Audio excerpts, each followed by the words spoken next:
Hey, everybody. Welcome to Game Mess Mornings with me, Jeff Grubb, your host from giantbomb.com. Thank you for tuning in. In this episode, we're going to be talking about super positive reviews for two more new games. Isn't that great news, everybody? And how the biggest game in the world is becoming more like Roblox. It's going to be a good one because we have Jan Ochoa on the show. Jan, how are you doing? I am doing good, Grubb. I'm not going to say great, but I'm doing good. We've moved past my normal 6 out of 10 to like 6.9. Nice. Ooh, okay. Yeah. Nice, yeah. I mean, that's you want to see growth, right? You want to see movement. Even if it's from a 1 to a 2, that's good news because you're moving up and you want to be going in that direction. So exactly, I think the Jan Ochoa's investors are going to be very happy to hear this. That's right, because Jan Ochoa's investors for the past couple months have been quite perplexed at the developments happening. They were holding the bag, huh? Oh yeah, but hey, we're hanging and clanging today, baby. I'm happy to be here with you, Grubb. Likewise. That's all I know. Glad you're here. Glad we could talk about some video games and just hang out. Plenty to talk about for the most part. We'll get into all of that here real soon. Let's do a quick check, Jan. I'm feeling a little underwater with all these video games. Crap. I'm like, last night, I'm like, I definitely want to keep playing more Silksong. I got credits, but I didn't get the true ending. And there's a talk of an Act 3. I've not seen nor heard of such a thing in the game, but apparently it exists. And so it's like, I feel like an obligation to keep playing this game that I really love. Yes. And yet, there's a lot of stuff. Hades 2's right over there in a few days. And like Ghost of Yotei, I guess I should get ready for that. And then there's a bunch, like I did not finish. I did not finish Clair Obscur Expedition 33, which I set that down to play Silksong, and the plan was to get back to that right after Silksong, and that was before I knew Hades 2 was coming out. There's a lot going. I didn't even get to play much of some of like the bullshit games that I really like. I played a good amount of that trucking game from God, what's it called? The Roadcraft. That's right. Roadcraft. Okay. Yeah. Hey, listen, I'm still looking forward to docking, but Roadcraft is like one of my, God, I would love to have spent like 30 more hours with that. I just haven't had any time. So yeah, feeling underwater. How are you feeling? Grubb, I'm feeling the same with you, but thankfully you know how to swim, so I'm kind of just floundering around here. I don't know why or how I injured my wrist, but my wrist has been aching for the past week and a half. So I just threw a cast on this bad boy. Trying to get through Silksong is not helping any of that. Definitely will not. What are you playing Silksong on? I'm playing it on a Switch 2, and unfortunately, the ergonomics of the Switch 2, or even the original Switch 1, Grubb, not the best for extended periods of play. Yeah. I wound up getting for like the Switch 1, like these grips that made the Joy-Cons look like a proper controller that kind of jut out, so the ergonomics are improved. But despite being a little bit bigger, the Switch 2 ergo is a no-go for me for like extended play. But yeah, you mentioned Silksong. I'm still in the early goings. I'm past the fly thing that has stopped a lot of people. Surprisingly, I didn't have a lot of the platforming issues that people are having. It's a crapshoot, like what's going to cause people to get stumped in this game. It could be anything for anyone. Yeah, I kind of want to. We should run a poll maybe in a couple weeks of like, where did you stop playing Silksong? Was it like the ending or end of Act 2 or so and so? But Grubb, there's Hades 2, like you mentioned. Silent Hill F is on the horizon. Final Fantasy Tactics is on the horizon as well. I completely forgot about Yotei. Right. Yes, that's crazy. Like the biggest game for one of the biggest platforms. Just I almost completely forgot about it, but it's gonna come and it's gonna like take over. I bet because like Sony seems very confident about it. It's their big game this year, so we'll see. Yeah. And there's other smaller titles that I'm really excited for as well, Grubb, that I've had to get out of Silksong's way, and unfortunately they walked straight into Hades 2. Baby Steps. Yeah, Baby Steps is soon. Yeah. Baby Steps is soon. Clover Pit is soon. And who knows what else may shadow drop, Grubb. I'm also very excited for the prospect of Metroid Prime later in the year. I'm trying to weigh with myself of like, okay, I've played through 1 and 1 was amazing. Do I like just hold off on Metroid until we get 4? Do I check out 2 and 3 by other means? There's too many games, Grubb. It's too many games. Yeah, I've been considering that as well. And then I look at just the list of stuff to play right now on Steam, and that's I want to spend more time with Skate. I want to try that. No, I'm Not Human. I want to try that game because it's popping off.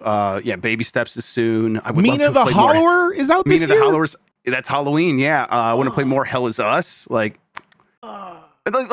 before I even get the stuff that's from earlier this year that did really well that I did not try, like Pipistrello. It's man, I probably should try Pipistrello. When the fuck am I going to do that? No idea. We were talking yesterday, Grubb, for folks that missed the LEGO Voyagers little GB plays. Split Fiction came out this year. And, yeah, that's nuts. I think that's something we should definitely talk about during Game of the Year.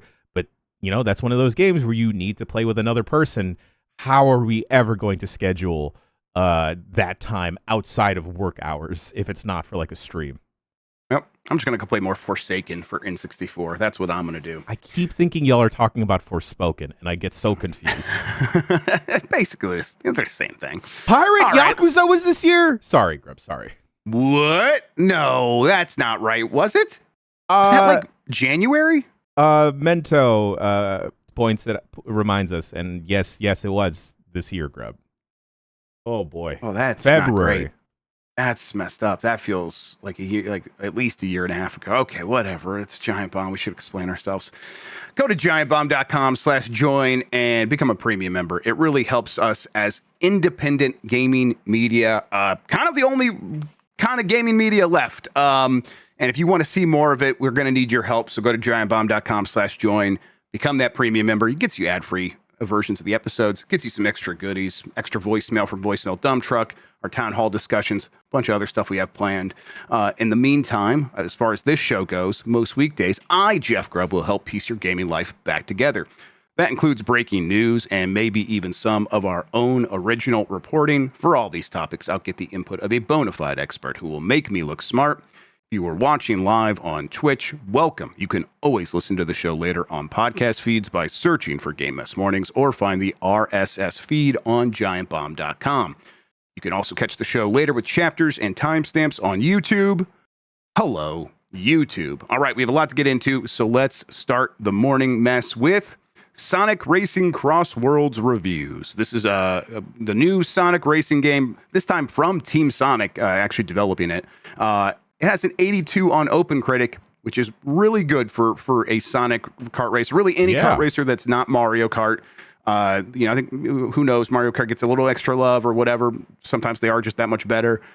This game, by all accounts, though, people really seem to enjoy it. 82 is much better than Team Sonic Racing did. I think that's what it was the last time. And then I can't remember. I think Sonic and Racing All-Stars Transformed or whatever it's called. That might have done a little bit better in reviews, and people still seem to like that one maybe a tiny bit more than this. But overall, the response to this one so far has been positive. That includes a 7 out of 10 from Steve Watts at GameSpot, who says Sonic Racing Cross Worlds is a well-crafted and remarkably flexible arcade racer with an almost overwhelming amount of customization and a whiz-bang portal hopping mechanic. That's one of the things that I've heard through a lot of these reviews is it has just eye-popping presentation. The game just absolutely leaps off the screen where just shit is happening everywhere. To me, it reminds me a little bit of Cruise and Blast, where it's that's you're playing a roller coaster and a fireworks show at the same time. This is going for something similar, but maybe a little bit even more engaging on the racing side of things. Did get a 6 out of 10 from Dominic Layton at the 6th Axis. While it gets plenty of the fundamentals right, the dimension hopping, character roster, and some of the extra modes don't quite stick the landing. Sonic Racing Cross Worlds isn't the best karting game out there, and 13 years on from Sonic and All-Stars Racing Transformed, it's not even the best karting game with a blue hedgehog in it. And then it got a 9 out of 10 from Joe Richards at PlayStation Universe. Despite my initial trepidation, Sonic Racing Cross Worlds defies the odds and managed to hook me. Strong fundamental gameplay is paired with genuinely cool customization options and fantastic track design to make for a compelling and addicting racer that I've had to tear myself away from to even write this review. We'll see how online balance plays out in a realistic sample size, but so far I'm massively impressed. Jan, where are you at with Sonic Racing Cross Worlds? Is this something that you might try to make time for, or what? This definitely feels like if we have like a spare slot in like the week, this would be a good game to check out with a gang, maybe a UPF or maybe a Wednesday or Thursday stream. I can't say like that TNT maybe even. Like I'd be willing to see if we could like open up a room or something. Who knows how online works? I remember a couple years ago, folks that have been with the website for a long time may remember that Vinny Caravella got very, very into one of these Sonic kart racing games. And yes, Sonic. He was the Sonic and All Stars Racing Transformed guy. Yeah. And I wound up checking that out due to his recommendation and really enjoyed it. That being said, I haven't really followed the Sonic Racing series since then, but I also think it is very good to have alternatives to Mario Kart out there, especially if it's Sonic the Hedgehog still trying to be competition for the plumber and everything. Unfortunately, Garfield Kart doesn't look like it's doing too hot this year, Grubb. Look, I refuse to believe anyone else's opinion on Garfield Kart. We'll have to go in there and judge for ourselves. It's Garfield Kart 2, right? They made a second one, and that's what we're talking about. The first one, there was no online multiplayer, I think. Right, and when I tried to play it, I would try to pause the game while accelerating, and in the pause menu, it would still be making the acceleration noise. So it's just like one of those really well put together games. That's why the second one's going to be good. You can rely on it. Mm-hmm. Yeah, I mean, I do think that this game has an opportunity to sort of take advantage of a little bit of discontent with Mario Kart World. Now, I also think that is maybe a little overstated, the discontent with Mario Kart World. It's maybe a an us kind of a thing, people who have their eye a little bit too close to the ball, and are like, we played so much Mario Kart 8, and we thought about Mario Kart 8 in a critical way. That's not the Mario Kart audience. The Mario Kart audience is a big, broad audience who likes to see the Mario characters racing around a kart, and World certainly does more of that, and it's the new one for the shiny new thing they got. So I think most people are going to be like, I don't need another kart racer. Now, at the same time, if people like if families are like if they did get a Switch 2 and they see their kids maybe aren't playing as much Mario Kart World, maybe there is a reason Sonic will become like a holiday game that does all right. So I'll try it. I liked what I played of at Summer Game Fest, and I am looking forward to see like what the final product actually feels like over an extended period of time. It seemed like there were like a lot of mechanics and systems like between the race and setting up your cart that I felt was a little bit distracting. Not what I show up to these games for. But at the same time, it's like, if this is for a kid this is gonna be their game, maybe that stuff goes a long way toward keeping an audience member like that happy. Also, for the families out there that have yet to pick up a Switch 2, this is multi-platform, right, Grubb? So if they have a PS5 or an Xbox, good point. This will do very well for those families out there as well. Also, I think we also underestimate the level of Sonic freaks out there. Oh yeah, for sure. Like I know it's so fun and easy to pile on Sonic the Hedgehog and all of the bad games and even some of the good games, but the Sonic freaks out there are scary. And they're scary, but they deserve nice things. And this seems like one. I'm I definitely was guessing when I was doing my Metacritic guessing or Open Critic guessing game with Mike. And I was like, these games usually do around a 70. And I was like actually thinking of Team Sonic Racing. And I forgot that Sonic and All-Stars Racing Transform did much better. Sounds like this one's closer to that. So I think I got my score wrong on that one. I went somewhere in the 70s. Oh, well. All right. There's another review roundup here. Trails in the Sky. First chapter, I think, is what FC stands for here. It has a 91 on Open Critic, Jan. 8 out of 10 from Alan Wynn at GameSpot, who said the very first entry of Falcom's epic JRPG saga has been remade to glowing modern standards while faithfully preserving the original story. And it got a 10 out of 10 from Murillo Zerbaneto at DualShockers, who said, back in the day, Trails in the Sky hinged on its story and world building to make up for its other lacking characteristics. 20 years later, Trails in the Sky first chapter not only brings back the full heart of what made the original a classic, but it now can stand tall beside any other heavyweight JRPG. The visual presentation is beautiful, the mix between real-time and turn-based battles is a blast, and the quality of life additions adhere to present-day audiences. I can confidently say that Trails in the Sky First Chapter is a quintessential JRPG that should be cherished by every fan of the genre. Yeah, this is one of those ones where it's like, well, shit, the 91. That's okay. Yeah, I guess this is another one to kind of keep an eye on. Now I know it's a remake / remaster. I think it's more of a remake. And it's one of those franchises that has built up a lot over the last 20 years, where it's like it's had a lot of sequels and spinoffs, and people have shown up for it, and that word of mouth has helped it spread and kind of reach this point where now, when people go to those freaks of this series and say, "Hey, where should I start?" Now they have a really good answer. Yeah. Hey, go start at Trails in the Sky First Chapter. It's remade for modern sensibilities, but it's still got that game and the story that I fell in love with in the first place. And it does feel like this could be a big breakout moment for this series that has had a number of breakout moments up to this point. Yeah, Grubb. I tried checking out the original Trails in the Sky, I think during the early pandemic, but I wound up bouncing off just because there was a lot of... I tried doing the thing where I'm going to just read everything because there's no voice acting. And then I realized that was a fool's errand because there's an obscene amount of dialogue. But that being said, this is one of those games that I've been clamoring for, Grubb. I've been waiting for. The remake looks great in comparison to the original game. The original game, you're like a bunch of like little small chibi peeps. But now there's full 3D action as well as turn-based stuff. Grubb, this is terrible. Why? Yeah, this sucks. It sucks that so many good games are here. This has definitely been something on my radar. I think this is something for this is great because I know that there are a lot of lapsed Final Fantasy fans out there that have become unhappy with how the series has evolved over the years and kind of straying away from the turn-based origins of it, and people may not really click well with Dragon Quest because Dragon Quest comes in and out on a blue moon, but I'm happy that there are options like the Shin Megami Tensei series, Persona, Like a Dragon now as well. But also, this is one of the heavy hitters that has been like rumbling in the background that a lot of people, like the cool folks, will be like, "Yo, you check out Trails? You check out Trails?" And those cool people just, Michael Heim whispering at me. Yeah.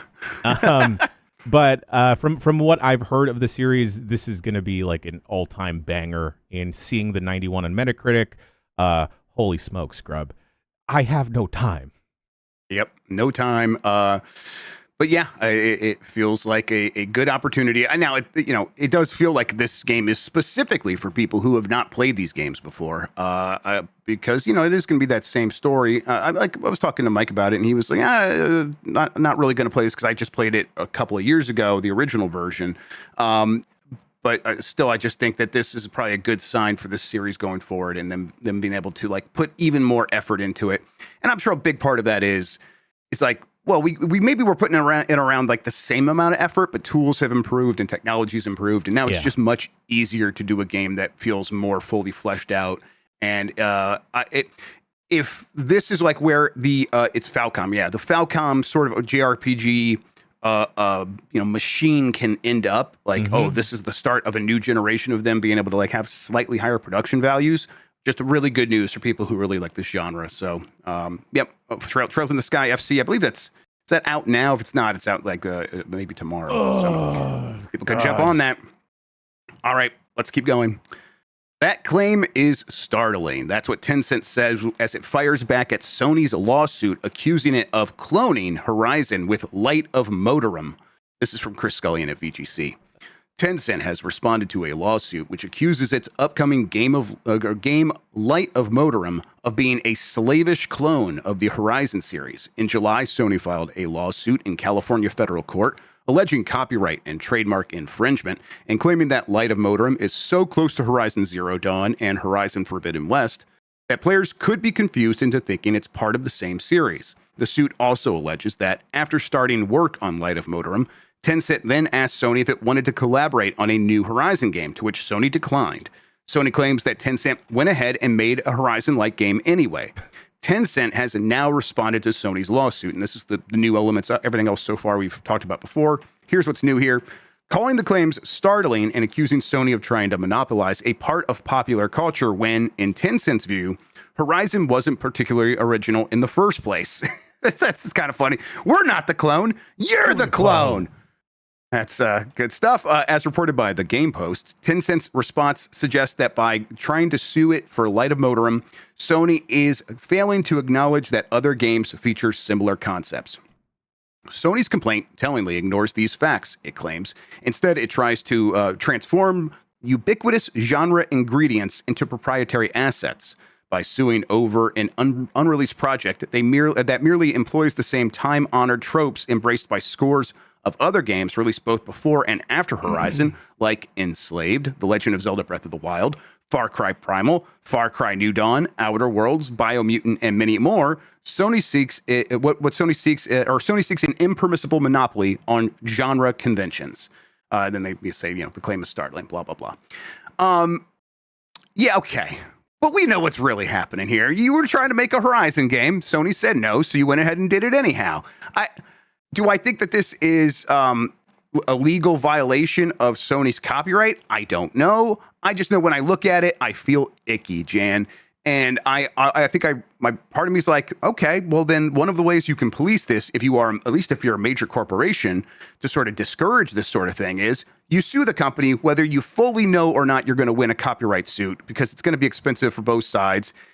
And you sort of want to like create a somewhat chilling effect for people who are like, let's just take the exact look of this other game and pass ours off as essentially the same thing. That is a little bit different than, honestly, it's a little bit different than even Breath of the Wild to Genshin Impact. Is that the one that got in trouble early on for kind of looking like it plays like Breath of the Wild and had some similar elements, like the world kind of looked the same generally? Like this is just, the same exact key art and with the exact same kinds of characters and creatures, to the point where if you held them up side by side, I think the average person, maybe even the average gamer, would have a hard time telling the difference. Yeah. Grubb, there's those online games of like, guess the game, and you'll see like a zoomed in screenshot. If you saw a zoomed in screenshot of Light of Motoram, of course you would get it confused with Horizon. There's no way. Tencent. The chat is watching the video that you have going right now, and everyone's like, what? This is crazy. This is just Horizon. Tencent. Come on, guys. Come on. That's what we say here, right? What else can you say? It's like, other than, come on. Like, look, we get you got to defend yourself when you get the lawyers are doing their job. But who's buying this bullshit? This is, and at the same time, I know it's bullshit. Do I know it's a violation of copyright law? I don't know. I also don't care. I just think this sucks. Yeah. Now, does it suck when you're doing it to Sony less than when it happens to like an indie developer, like when Threes gets copied and then all of those free-to-play clones take over the marketplace and make it impossible for Threes to do as well as it probably should have? No, that sucks way more, what happened to Threes. Yeah. But, it's all part of the same concept and same idea. And I do think that actually Sony fighting back here would help even a smaller game like Threes. Now, not that much. The bad actors are still going to act bad, whether or not, because they're not really paying attention to consequences. They see dollar signs. So this will still keep happening. And for the most part, especially when it comes to gameplay mechanics, I am all in favor of just steal that shit left and right. Who cares? That makes games better. That's awesome. When it comes to the exact look of a game, that one feels a little bit more squishy to me, where I'm like, Pal World was they knew what they were doing and maybe even asking for it a little bit. And this seems even more egregious than Pal World, right? Oh, hardcore. At least in Pal World, they gave them guns, and you don't give a Pokemon. You can't give a Pokemon a gun, as far as I know. Give a long neck a gun. Yeah. Let them have one. But if you were watching this trailer, if you've seen the trailer for Light of Motoram, you would assume they added like a survival mode or a base building mode to a Horizon spin-off game. Yeah, Grubb, this looks super egregious. And like, the only thing I can think of is Tencent, come on. Yeah, y'all know what you were doing. Y'all have the resources. I'm not going to feel bad for y'all. Yeah, right. Yes, especially when it's these two corporations fighting it out or whatever. And then Tencent coming out and going a little bit, woe is me, Sony's trying. Like no one really thinks that Sony's trying to own the hallmarks of this genre. And what is the genre? Like redhead lady in alternative timeline, future fighting, post-apocalyptic fighting, or post-apocalyptic, which is what I think Horizon called itself, and this looks kind of like that as well. Fighting robot animals that have glowy yellow like wires across them. Yeah, like it's exactly the same. I mean, I know we're harping on this at this point, but it is. The thing that's actually startling to me is looking at Call of Motrium, or where Light of Motrium. Motorium, yeah. Modium, yes. I'm not gonna learn its name. Modium, yeah. Not to continue poking at miscellaneous things with Light of Motorium, Grubb, but as someone that plays, folks watching the video version of the show right now, I played a lot of the hammer in Monster Hunter. I'm just gonna say this, Grubb. The hammer animations look almost one for one like they do in Monster Hunter, that they do in Light of Motorium. That I expect to be exactly the case. And that to me, that is, a developer really likes a game and they're making a game that feels like that. And God, I mean, that one's also a little bit maybe on the line, taking exact animations and recreating them. But at a certain point, you're like, swinging a hammer is probably swinging a hammer. If someone did it really well, you want to emulate that. I'm like ready to like let that go, but I think it's just part of a pattern here of, they are just copying and pasting everything. It is letting ChatGPT do your homework, the game, and here we are. There's a similar game from a couple weeks ago, Grubb, Lost Soul Aside, that is obviously wearing its influences on its sleeve very plainly, but is doing enough different and not blatantly copying its influences like Final Fantasy 15. Right. It is doing enough stuff that is different for its character action genre that there's no legal action needed. Light of Motorium just feels like it is purposely trying to confuse the audience into thinking like, oh, this is Horizon. I'm going to get this. Because we've talked about the Sonic freaks, the Horizon freaks, Grubb. Almost one circle, really. That's right. And it's... I think, you're right. What you would kind of explain there. I'm with you. We should keep going here. Let's get to this next one, and then we'll take a break. Marvel Beat 'em Up Cosmic Invasion reveals 2 more playable characters. This is from Liam Doolin at Nintendo Life. The arcade-style beat 'em up Marvel Cosmic Invasion is on its way to the Switch and Switch 2 later this year. I think it's coming to everything. Ahead of release, Emu and Tribute Games have slowly been revealing new playable characters. This week, a new trailer has dropped for Black Panther and Cosmic Ghost Rider. An official description of both these characters has also been shared.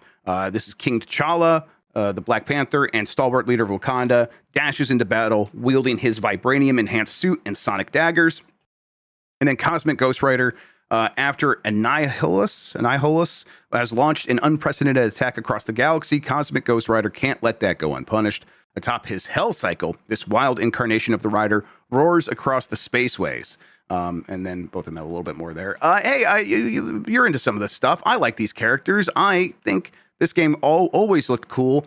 At a certain point, I was like, well, we're seeing what this game is. It didn't necessarily occur to me that they would keep revealing new characters for it.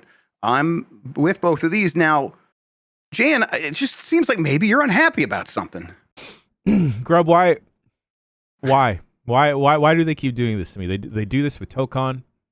Are they saving the best for last, Jan? Maybe they're saving the best for last. No, they're doing this to hurt me, Grubb. That's what they're doing. Yeah, I think so. I think the gaming industry, for as much as I've tried to be a positive person in it, has apparently someone on the internet said that Cyclops is a cop once, and everyone fucking ran away with it and never bothered to read the comics or ask me if he's actually a cop. He's the fucking leader of the X-Men. Sure, he's a Boy Scout, but he's the Boy Scout that they fucking need, Grubb. Put Cyclops in this goddamn game!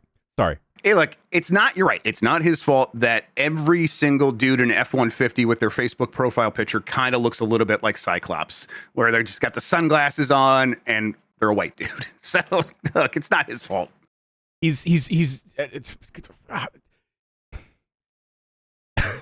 based off of everything happening in the world, let me tell you, Cyclops is on the opposite side of it, maybe behind, orchestrating some of it. Cyclops is a cool terrorist. That's what I like about him. Yeah. One of them cool terrorists. Magneto was right, is what we're discovering, I think. Well, Cyclops, that goes without saying. Come on, gang. Yeah, right at this point, and it's like, I think Cyclops is like, that's the cool thing about Cyclops, actually, is he feels like he actually could be swayed by Magneto, but he's so loyal to Xavier. But that's my limited understanding of the character, of course. We're going to get a super chat to say Scott Summers is a cop. I'm going to go make a video essay next week to finally lay it down, all right? Green Lanterns, cops, okay? Nova Corps. That's true. Nova Corps, yeah. Cops. Yeah. X-Men, specifically Cyclops, cool terrorists. All right, let's take a break.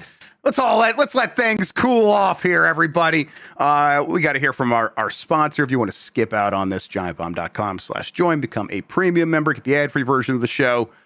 We'll be right back. Superman, not cop, Boy Scout. Yeah. Coming to you live from Giant Bomb. It's the Character Issues Podcast. The Character Issues Podcast is a podcast where we are making the definitive scientific list of the greatest video game characters of all time. Every episode, I am joined by hosts Leah Haydu. It's me. Hi. Hello. Hi. Hello. And Rich Davison. Hello from across the pond. As we discuss, rank, and basically give you the definitive guide of who are the greatest video game characters of all time. We currently have over 70 episodes out, and I know what you're thinking. I don't want to go back and listen to all of those episodes, so here's a few facts to catch you up on any in-joke lore so you can jump in right now. We have an unhealthy relationship with the character Voldo from Soul Calibur.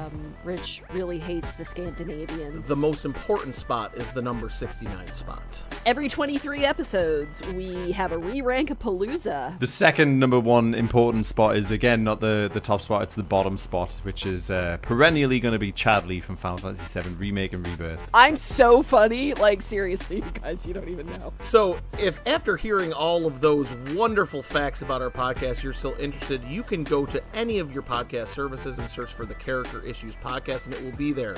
You can also follow us on Blue Sky at the Character Issues Podcast, or send us an email at characterissuespodcast@gmail.com.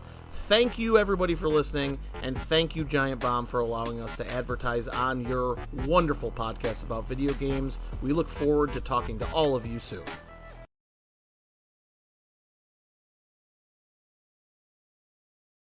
We're back. It's Game Mess Mornings. I'm Jeff Grubb. That's Jan Ochoa. We talked it out. We're feeling better. No. Superman? No. Well, we're feeling just as bad? I'm still feeling just as hot, Grubb. Ooh, okay. Superman's a firefighter. He maybe can help with that. Yes. Come cool you off. Okay.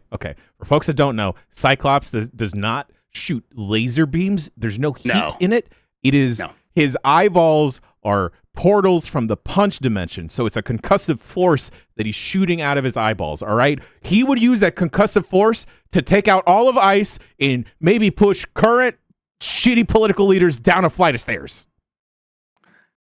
Jen, I just think a lot of cops also come from the punch dimension. That's the big problem there. That's the issue. Oh, no, they be sipping on a different punch dimension, bro. All right, Epic Games to allow Fortnite developers to sell in-game items. We shouldn't put the Phoenix in any of the X-Men movies, Grubb. Don't do it. Just obvious. They never get it right. You know what? The cartoon did it perfectly. We don't need to ever do it again.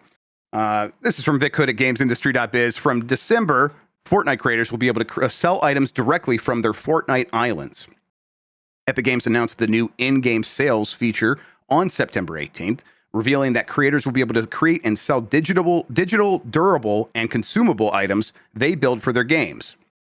This will use verse-based API and new consumable items they build for, and UEFN tools, which is Unreal Engine for Fortnite. They can't, however, sell physical items such as T-shirts, which, why would you want to do that in the game anyhow? While developers will ordinarily earn 50% of the V-Bucks value from item sales from December 2025 until December 2026, the rate will actually be 100%. However, that doesn't mean the creators will earn 100% of sales revenue. Basically, it just breaks down to like the revenue gets put through a filter, and Epic's not going to be taking like some cut of it, but because things get processed out, you don't get 100% of the revenue. Some of that has to go to other places that Epic already has deals with, like the payment processors and things like that. really, the fundamentals of the story here are they're going to be able to enable like brands that have their own like UEFN Fortnite islands, and then just user generated content, people out there just making their own stuff to sell stuff the exact way that Roblox works, basically, where now you could just have your own in-game economy and a the egg raising game that's super popular in Roblox. Well, now you could do that in Fortnite and have all the same microtransactions. And this is part of the long-term strategy of you don't make games anymore to sell on Steam. This is like the real way that they're going to fight against Steam. You don't make games to fight to sell on Steam. You make games inside of Fortnite to reach that audience that's already playing Fortnite. This has worked for Roblox. It's worked for Minecraft. It is working in various ways for Grand Theft Auto, and they're going to amplify those ways with Grand Theft Auto 6. They have acquired a bunch of user-generated content companies, and as well as the role-playing companies. So they're just going to go hard with whatever Grand Theft Auto 6's version of UGC is. And Fortnite is very much set up to do the exact same thing. A big part of that is they have the Unreal Engine tools ready to go to enable people to make whatever they want, way more powerful than what Roblox has. And now it seems like Epic is setting up the future to take advantage of that. I continue to be kind of an old man about this, Jan. Now, I think maybe an old man who is justified in some of the criticisms of this, where it's like this enables these platforms to take even more money and put themselves between us and the games. And I think that has repeatedly turned out bad and poorly. But at the same time, like, there's a reason people like this. They're comfortable already playing games on these platforms. And so there's a convenience factor that's hard to fight against. Yeah, Grubb. Folks that are curious about why this may be worrisome, check out any previous episode where Jason Finelli is on talking about Roblox. This is an incredibly slippery slope, Grubb. And Fortnite was kind of already a slippery slope for some households where kids would be racking up credit card charges for V-Bucks, and that was just for skins.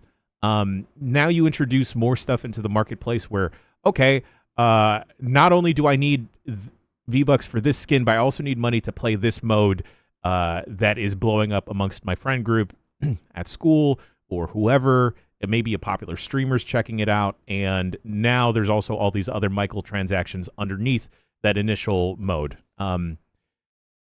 It's kind of wild that Epic is fine doing this. Epic was under some very like big lenses and was under fire, Grubb, for like those dark patterns a couple of years ago. Yeah, that's right. And I don't think they've done anything to really alleviate that pressure. And the unfortunate part is Epic has a lot of the resources to streamline this process in a way that, maybe Roblox and even Minecraft, for as big as it is, won't be able to do versus Fortnite.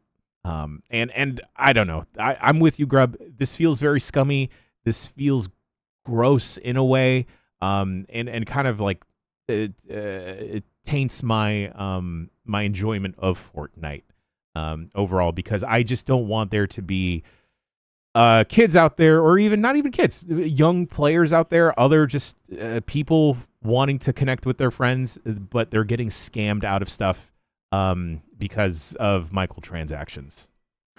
Yeah, and it's just like, it salts the earth a little bit for other kind of creative endeavors in gaming, where people like I bet this could lead to a world where interesting ideas do still happen and new gameplay mechanics are still discovered and refined upon, but they are controlled at the end of the day by one company that owns that entire space. And that is not the way I want it to work. That is the opposite. I want anyone to be able to come into this space and own everything that they created, even if they're informed by everything else that's happening. And so that they can grow up an alternative to something like that is super mega popular, and there's still a pathway for success for them. Now, today there still is, for the most part. Games still do pop off on Steam Early Access and become the biggest game in the world. Yeah. A few years later, that happens all the time still. Now, I think when I look at this, I just look at the long-term timeline of like where things are going and how these companies are investing, and that's like Valve and Epic and a lot of the other ones are in a similar place where they're not investing in making their games really, for the most part. Yeah, Epic does invest a lot in making Fortnite, but they're not making anything else outside of Fortnite. They're buying other companies that are, to kind of increase their ecosystem. Their investments are going into things like this and tools and trying to get other people to, like, they want to make the guitar and let other people make the music, and they want to make the money from everything involved in that process. And I just don't want that to subsume everything else to the point where a game can't come out of nowhere anymore and surprise us, because that continues to be very important to me for being interested in the novelty of this hobby. I've always, been around for a long time now in gaming, and the one thing that I enjoy more than anything else is something that just feels new and different and weird. And that not to say that Fortnite UEFN games can't happen and can't do that. I just don't want it all to be owned by Epic, or for all to be owned by Roblox, or for it all to be owned by Rockstar or Call of Duty, or a handful of other platforms that have a chance of making this work. And if you're a developer and you want to make stuff in this space, you got to go just work in these mines, making more money for these massive corporations. That sounds terrible. Yeah, Grubb. All right. Thankfully, one of the other stories we have later in the show is just, Silksong blowing up. Yep, exactly. You're right. There's still plenty of evidence that it's possible. Now, is that a winning lottery ticket compared to every other thing? But God, how else has it really been ever? All right, let's keep going here. New Nintendo Switch Online games. You're not dreaming. This is from Nintendo's Twitter account. 2 classic Game Boy Advance games are joining the Nintendo Switch Online Plus expansion pack library on September 25th. Those are Klonoa, Empire of Dreams, and Mr. Driller 2. Both look fantastic because they're Game Boy Advance games, and Game Boy Advance games just look fantastic. And I think I played Mr. Driller 2. I don't know if I ever played this Klonoa. I played some other Klonoa games. But apparently both of these are pretty decent. And also, they're not first-party games, so that's always fun to see, like, Nintendo continuing to make deals to get games on their platform. At least I don't think Nintendo published these games. Maybe they did. Game Boy Advance is something that you had. Did you play either of these? Oh, yeah, Grubb. I think if I were to list my personal Mount Rushmore of like video game consoles, and we're including handhelds, GBA is number 1 with a bullet for me. I love this Klonoa game. I honestly think we need more of this little cat rabbit freak back, because it's just wholesome fun. It's for folks that may be curious about how Klonoa plays, I would kind of equate it to almost like a Kirby game, where it is a lot of just platforming, nothing too crazy. Chill vibes all around. Also, Klonoa is cool because its hat is backwards. That's just the international sign for cool, dude, right there. Yeah. I like Klonoa, and I like Mr. Driller. I hope they keep updating this frequently and putting more stuff like this on here, because this is like, oh yeah, I was just not expecting these games to show up on NSO, and that's nice to see. Always loved the design of Mr. Driller. He just looks cool. Yep. It's like in that sort of Bomberman, like cool, weird little dude look, and I'm down with that. Sticking with Nintendo might finally be bringing one of the most requested features to Switch 2. Maybe, we'll see. Let's talk it out. This is from Jake Valentine at DualShockers. For years, Nintendo console owners have had to sit on the sidelines while Xbox and PlayStation console owners talked about achievements and trophies.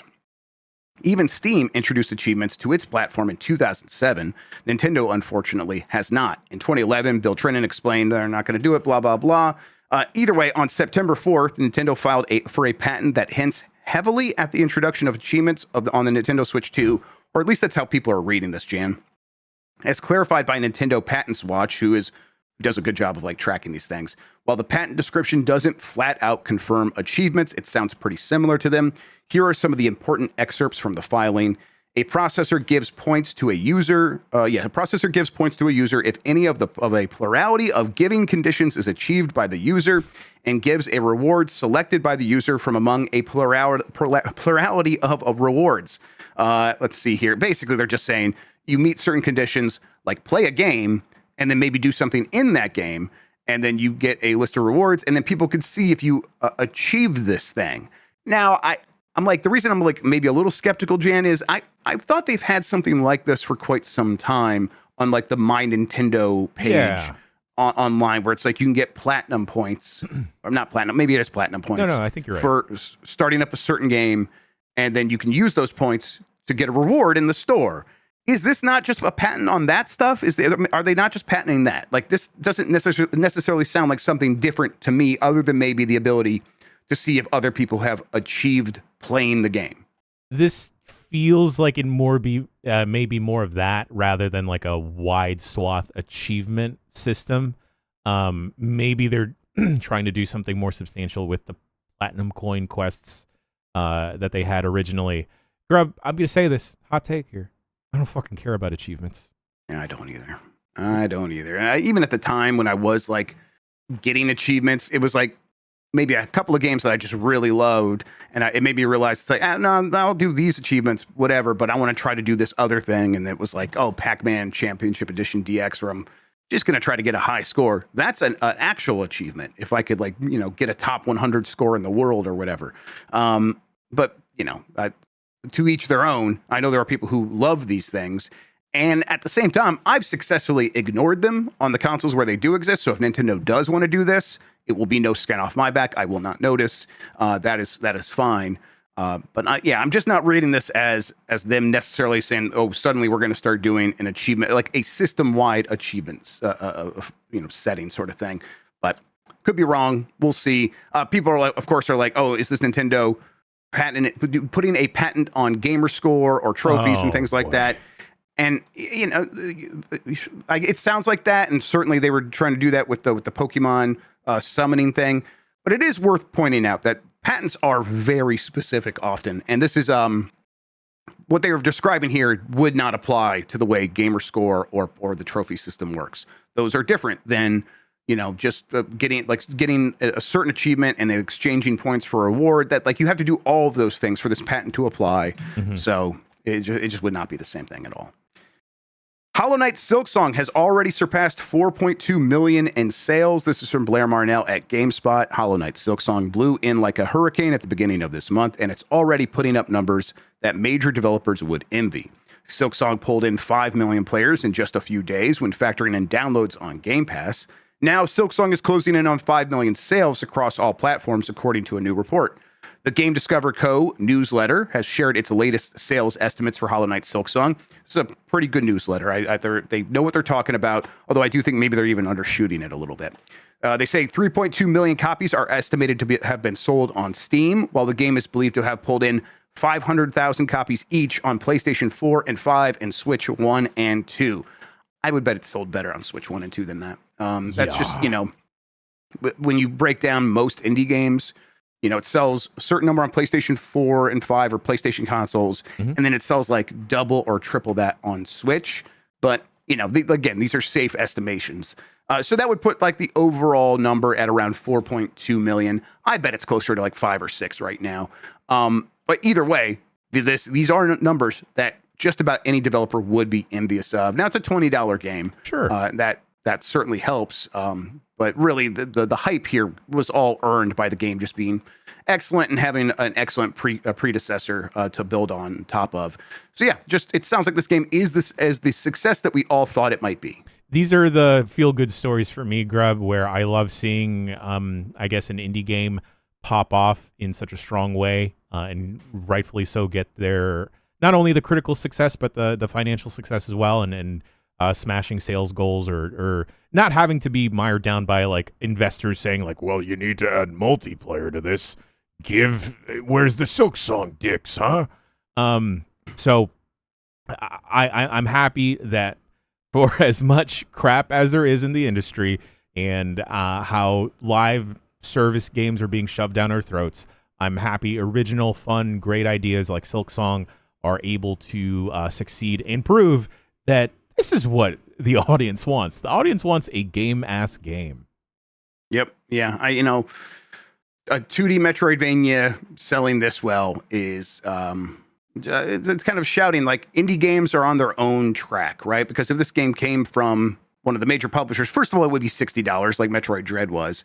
And maybe that was the limiting factor there. But I don't necessarily think so. I think the limiting factor is Hollow Knight feels cool and like special because it's coming up out of nowhere, and now you're picking this and making it part of your personality, which I think is totally cool.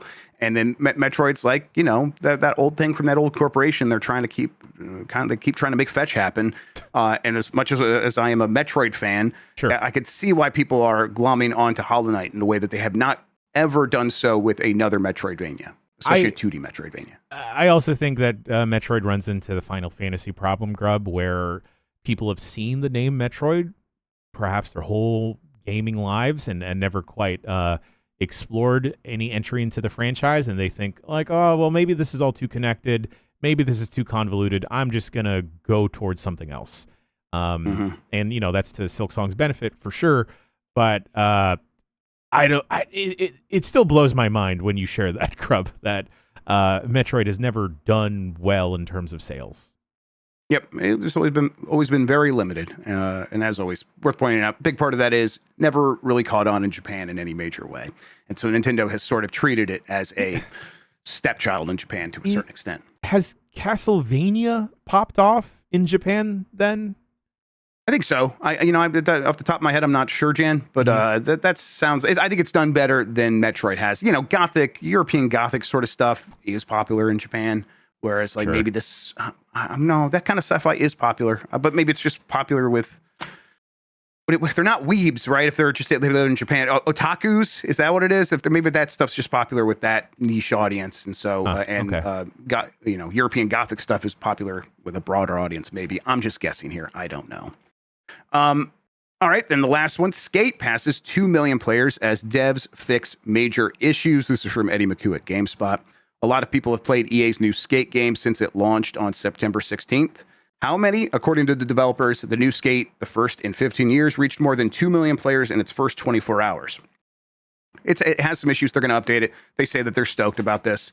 I think early word is people are feeling this game out, and there's a lot of reasons to be skeptical. It's in early access, but it has microtransactions you could pay for right now. It's a free-to-play game. And it's an open world, and I think people are like, oh, it's kind of a barren open world. Now, for me, it's like, that sounds like exactly what I was expecting, because I think the idea is you're supposed to get in there with your friends and sort of fill out the world yourselves. You're supposed to go hang out there, and like you pick a corner with your friends, and you start building some cool stuff, because apparently that's a big part of it. I'm not experimented with that yet. And then other people are in the world with you. They see what you're doing, and either they start doing it over in their corner, or they join you and hang out. And it's supposed to be like this very sandboxy thing. Now, how conducive is this open world to that sandboxiness? Then maybe that's where the disconnect is. I've only played like an hour and a half of it. I have no idea at this point. As I play it though, I'm like, I think there's something here. But I'm not a Skate guy. So like when I'm not coming to this thinking, oh, this needs to do exactly what I needed to get out of the original Skate games. I'm just like, is this fun now? And maybe that's where the disconnect is happening for me. What are your early like feelings about Skate as you see people reacting to it? I'm a Skate fan, Grubb. I really enjoyed 1, 2, and 3. But everything that I've seen so far of Skate, with a period here, it just looks very barren, and not in like in an appealing way. It kind of, I don't know, it kind of cheapens the feel of the game, at least from, and I've yet to play it, but from like the outside looking in, it looks like all of the other Skate clones that have come out since Skate 3, where it is just an empty environment. There's just nothing there. There's no life. And I don't know, something that I think appeals to a lot of people about the Tony Hawk games is how much of an attitude there is to it, how much of like a vibe there is to each individual level. And I think you're kind of robbing Skate of that by having it be in a very big, wide open area and kind of hoping that the player finds something to do in it. It's weird that this is coming from a big publisher like EA, because everything that I've seen of Skate so far just reminds me of those random Steam parkour games that we've checked out, or like the other multiplayer hangout schlop that we'll see blowing up occasionally on the internet. it again, I have yet to play it, so take my opinion with a grain of salt. That it doesn't look like. I think it makes sense that they're not calling it Skate 4, Grubb, because it doesn't earn it. No, I think you're right.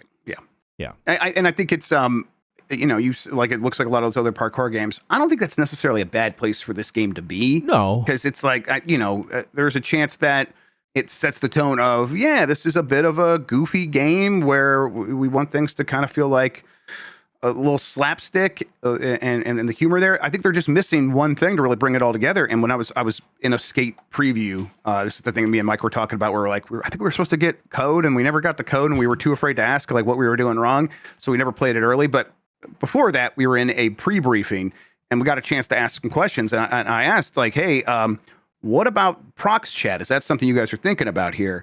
And you could tell like the developers like basically looked at each other. Like one of them was like, I told you we should be doing prox chat. And that's basically what they said is, this is something I always talk about. And I'm very curious, and we're not going to launch with that, but something we might think about. I think if this thing had proximity chat and like fully sort of close the loop of, it's one of those games. It is a hangout friend slop game that happens to be focused around skating and setting up like fun little skate parks.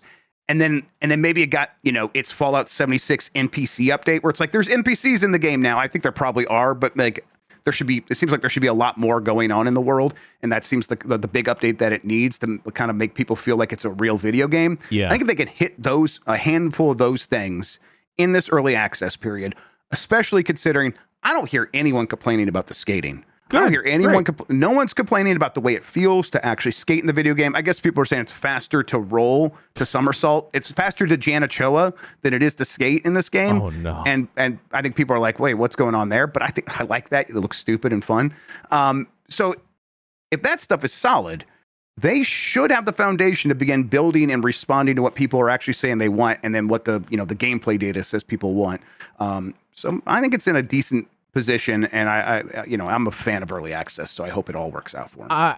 I'm curious to see if any of the like I'm a skater type of stuff that was prevalent in Skate 1, 2, and 3, like hey, you're going to be on the cover of Thrasher. If any of that is in Skate, I think I'm that was the other thing I was going to bring up is maybe the tone actually is a bit off, and I hope they're able to adjust that, because it does feel, someone in the chat was saying the sanitized corporate version of the world that they're presenting here is a little bit off-putting.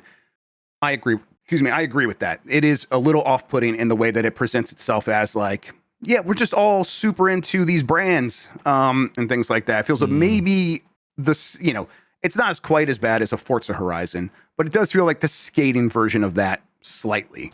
And I kind of want skating culture should be a little bit more counter and in your face. And that's, and like it should look like in your face. Oh shit. We're still doing this show. Come back later to talk about Castlevania sales numbers. The series never had a game that sold over 2 million copies. Its best-selling game was Lords of Shadow. It's often weird. Often struggle to find an audience in Japan, and that is why between Aria of Sorrow and Dawn of Sorrow, they changed from that gothic art style to that pathetic, bad anime one. Pathetic? So there you go. No, he's right. It's bad. Oh, that Dawn of Sorrow art. Oh, it's actually, it makes me more angry than most things in video games. But also, used to, selling 2 million copies ish. That's fine too. So bye. Yeah, right. It's not right. Not some failure. That's not what we're saying. We're just trying to get it right. Thank you, Mike. All right. That does it for the headlines. Let's get to the poll question, which we still have not done for some reason. I have the results right over here. This is from yesterday. Are you ready for Hades 2? This is definitely maybe a question more applicable to us who are playing way too many games, but I guess maybe there's a bunch of you out there who feel the same way. Either way, the respondents don't seem that worried about it. 56% are saying yes. 44% say no. I don't know. That's a bigger response than I was expecting, actually, Jan. I was like, it won't go over 50%. How many people are like immediately ready to play Hades 2? It's one of those games that like was big in our circles, but I guess it's bigger than I was even expecting. Are you ready for Hades 2, Jan? I've already put in 60 plus hours into Hades 2. Yeah, you went up. Yeah. I'm excited to hear y'all's opinions on and takes on some of the very fun stuff. There are some boss battles in this that are like, yo, what are y'all doing? But in parentheses, positive. I'm God, Hades 2. When I saw this poll question in the doc yesterday, Grubb, for whatever reason, and apologies, folks, this is a wrestling reference. I just think I just see Milinoe like as Asuka from WWE saying like no one is ready for Asuka because no one is going to be ready for Hades 2 because I think the folks that may have bounced off of Silksong because of the difficulty or for whatever reason, they're going to glom right onto Hades 2. Yep. Although Milinoe's got the Rhea Ripley back. She's got those back muscles. That's they you know what? Just pick a wrestler and have them do Milinoe cosplay to celebrate this game launching. That's what I want to see. Stephanie Vaquer. There we go. All right. We have a new poll question. We'll get to it here in a second. Actually, you know what? Let's do it now. New poll question. Have you spent money on user-generated content? Yes, no, or I don't know, maybe? I guess there's a certain point where it's like, I don't remember if that was user-generated content. It could feel that way in the Minecraft store, Jan, where I'm like occasionally getting stuff for my kids, and I'm like, I think most of this is UGC, but it's not necessarily like labeled obviously as such. I think if you look, you see there's a byline, and it says, oh, this is by this, third-party team of independent creators. It's just like that's a tiny little thing, and it just everything else in the store presents it as another piece of Minecraft content. So maybe you don't necessarily know, or maybe you do, and you can answer accordingly. We'll get the results, talk about that here on Game Mess mornings on Giant Bomb tomorrow. Jan, speaking of Giant Bomb, what do we have to look forward to? Right after this, maybe y'all should take a quick break before it. But you, Dan, and Mike Minotti are going to be digging a hole in Keep Digging. That's right, a multiplayer co-op digging game. Speaking about multiplayer slot, but this is fun. Just digging a hole with the boys. Yeah, I need to look how many players that is. I want to see if maybe we can just invite people in randomly. Later today, we have an episode of the Voicemail Dump Truck with our dear friend Emily Panic joining us. That's right. From Al Bummer fame, Emily Panic is joining us on the Dump Truck today. Tomorrow, Game S Mornings and UPF. I believe we are checking out Skate to end the week. I'm looking forward to that. I want us to just go in there and give it a real chance and see what we think. I know some people were really happy with it. Snowbike Mike, he seems to love it over at Kinda Funny. Okay. So yeah, let's see if we can get into it ourselves. I'm looking forward to Keep Digging as well. It supports up to 10 players. Oh wait, no, I'm sorry. Multiplayer is up to 8 players, and then it has 10 layers. That's a different word, Jan. That's not even the same word at all. It's close though. All right. It's very close. All right, we did the poll question. We did the schedule of upcoming stuff. I've not thanked Jan Ochoa yet. Jan, thank you so much for hanging out with me today and talking about video games, man. I really appreciate it. It's the best way to start a Thursday, Grubb. Thank you all for listening and watching. You are the best audience in video games. Until next time, have a good one. Take care of yourself, and goodbye.